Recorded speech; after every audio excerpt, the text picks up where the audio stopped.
নজর রাখবার চেষ্টা করব আবারও ব্রিগেড প্যারেড গ্রাউন্ডের দিকেই, কারণ আজ জনগর্জনের ডাক আর কিছুক্ষণ পরেই সেই সভার একদম প্রস্তুতি যেমন শেষ হয়ে গিয়েছে, সভা শুরু হয়ে যাবে। সব রকম বিষয়ের দিকে আমাদের নজর থাকবে। দূর দূরান্ত থেকে প্রচুর মানুষজন, প্রচুর সমর্থক তৃণমূলের তারা আসতে শুরু করেছেন। শুধু তাই নয়, সন্দেশখালী আসবে কিনা, সন্দেশখালীর মহিলারা অংশ নেবেন কিনা, সেটাও একটা বড় প্রশ্ন যখন এই মুহূর্তে দাঁড়িয়ে।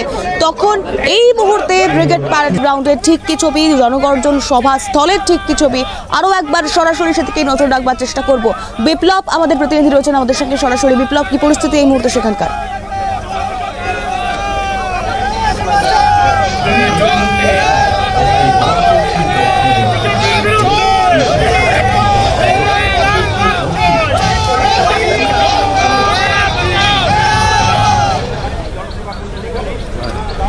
বড় বড় কথা বলে টাইপটা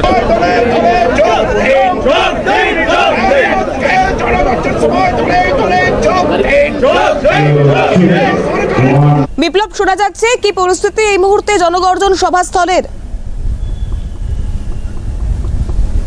বিভিন্ন সংস্কৃতি, ভাষা, শিল্প এবং ধারণার কেন্দ্রস্থল হল বাংলা। সর্বদাই বিপ্লব এবং বিভিন্ন সংস্কারমূলক আন্দোলনের জন্য পথ প্রদর্শক হিসাবে কাজ করেছে। জমিদারি সহ সকল অশুভ শক্তির বিরুদ্ধে বাংলার লড়াই করার অনুপ্রেরণা জুগিয়েছে। কিন্তু 2014 সালে লোকসভা নির্বাচনের পর বাংলাকে নিশানা করেছে বিজেপি। 2021 সালে পশ্চিমবঙ্গে বিজেপির হারের পর তাদের প্রতিহিংসামূলক রাজনীতি সামনে আসতে শুরু করে।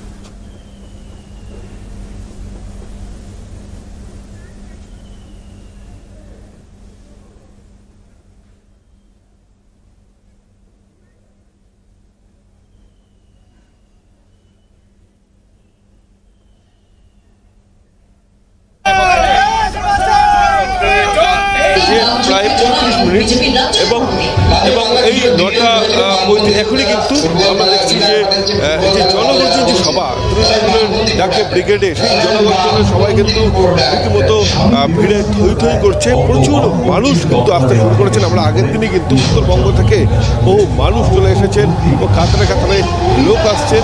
এবং তোমার বলে রাখি যে এই জনগর্জন সভা যে 3টি মঞ্চ তৈরি করা হয়েছে, ওই যে মূল মঞ্চ, সেই মূল মঞ্চের সামনে দাঁড়িয়ে রয়েছি এবং সেই মূল মঞ্চ থেকে কিন্তু অভিষেক বন্দ্যোপাধ্যায়, মমতা বন্দ্যোপাধ্যায় তিনি বার্তা দেবেন এবং অভিষেক বন্দ্যোপাধ্যায়, মমতা বন্দ্যোপাধ্যায়